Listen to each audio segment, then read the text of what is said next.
It's showtime. What's up guys, Django Fett here, hunting down games, comics, TV shows, movies, and more. Continuing off the success of The Force Unleashed 1 is The Force Unleashed 2, coming out in 2010 and developed and published by LucasArts, with the PC version developed by Asper Media.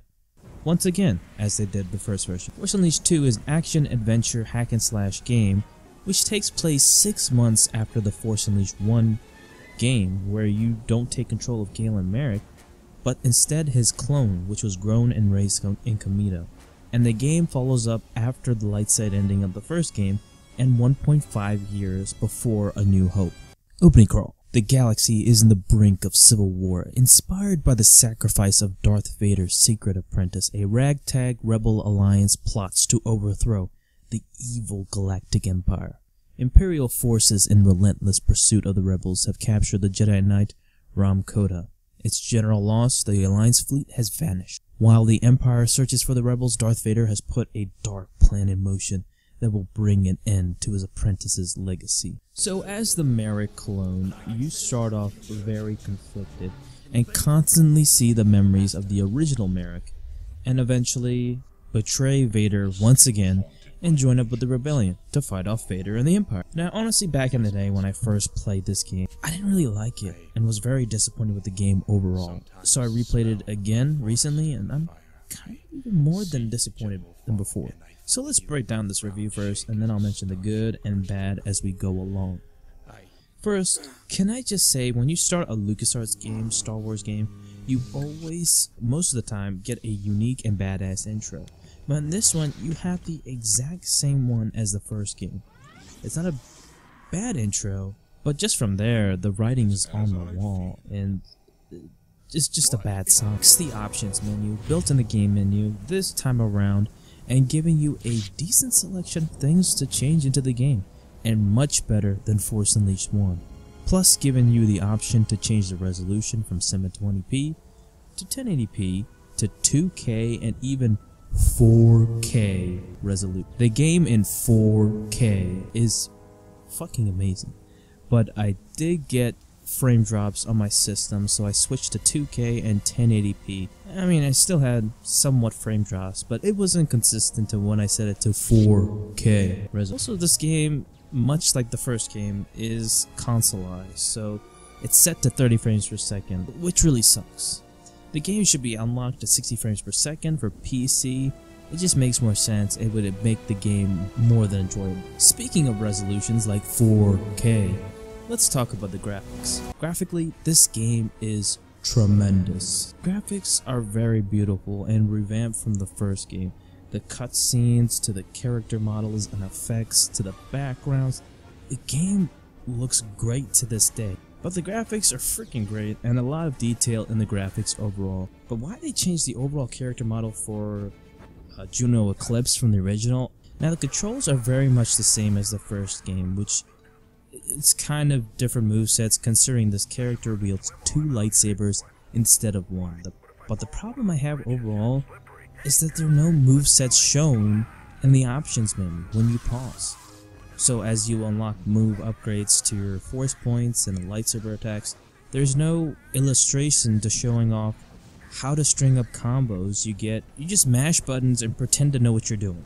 Unlike Force Unleashed 1, in which you do have it clearly shown as you pause the game, this game doesn't at all.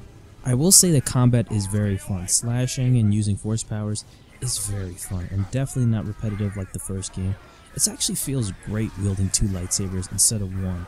Makes the combat feel fun and refreshing. Now as you fight enemies over time, a meter will build up on the bottom left. When it gets full, you will go into an unstoppable unleashed mode and able to do supreme amount of damage with unrelenting lightsaber attacks and force powers. It's a welcome addition to the game.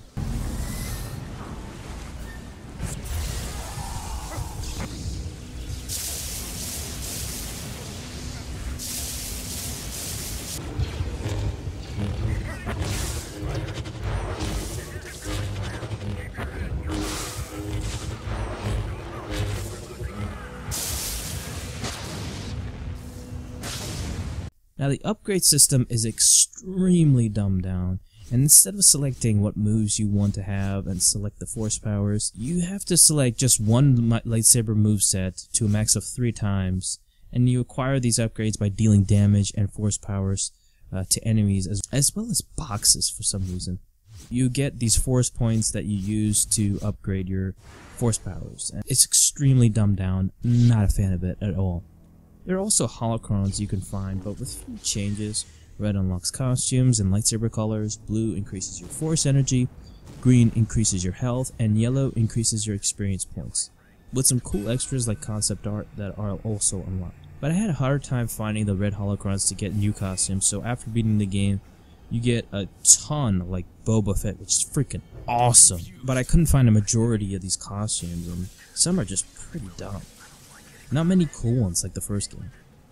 There was an insane amount of lists of costumes. This one just doesn't have it. Also, this is a major problem I have with the game. Bugs, black screens, and freezes. They are still prevalent in this game that is 7 years old. After the first half of the game, I had like 5 black screens appearing in my screen, making me restart the level over again. I had to quit a lot of time, making me not want to finish the game at all, but I did just for you guys, just to finish this review. And the fact that you update your game to have 4K resolution, but you can't fix the fucking game, unlike Force Unleashed 1, which I did have some bugs here and there. There was not many freezes or anything like that. That game worked perfectly. This game, there are tons of problems. I mean, they're still throughout a 7-year-old game. The Force Unleashed 1, which is unacceptable. It's not right at all.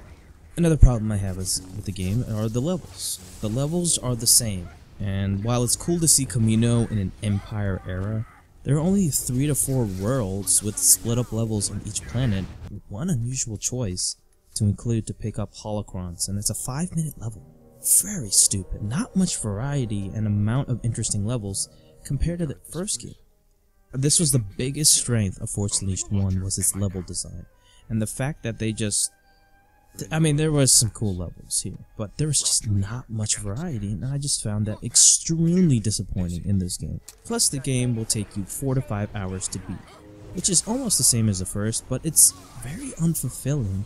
And compared to the first game, I just don't want to spend any more time with exploring and finding holocrons or costumes, or playing it on the hardest difficulty.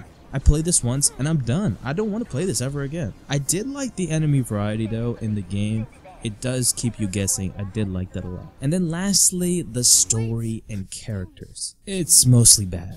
The Galen Merrick clone is not likable and only cares about himself and getting to Juno. He was very redundant.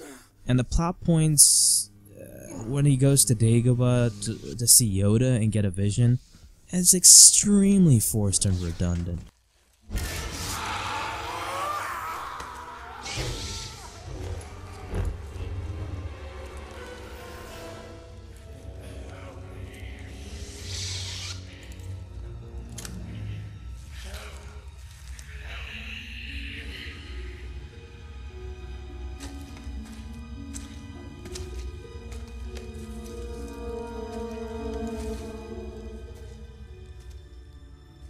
Characters overall from the first game are shells of their former selves. Even Vader, who is supposed to be this ultra badass villain, just doesn't feel like one. Plus they marketed that Boba Fett would be in the game, but he doesn't fight you at all. You don't even see him once. You see him in a cutscene or twice, you know, that's it. I think that would have been a much interesting fight to see, the Galen Merrick clone versus Boba Fett, because I think that would be an interesting fight. I think it would be a closer fight than you would anticipate, compared to Force Unleashed 1, where in the DLC he was much more experienced. I mean, he was a Dark Lord. He was pretty much unstoppable. Just a missed opportunity, completely missed opportunity with Boba Fett versus Galen Merrick. Huge missed opportunity by LucasArts. Now, the story from Force Awakens 1 has some badass and great memorable moments, but hardly any in the second game. And even the fight at the end was very disappointing and unoriginal. And why they even bothered to include a light and dark side endings to the game, I have no idea. It's very forced with a sequel bait ending. Plus, the dark side ending doesn't make any sense whatsoever compared to the light side ending. Once you see it, you'll be like, how come the light side ending this happens? It doesn't make any sense. Peyton Blackman was the lead writer of this, and I freaking love this guy. But I think he really missed the mark on the sequel. I think he must have been rushed or something, but I guess you can't catch lightning in a bottle twice. So Star Wars The Force Unleashed 2 gets a...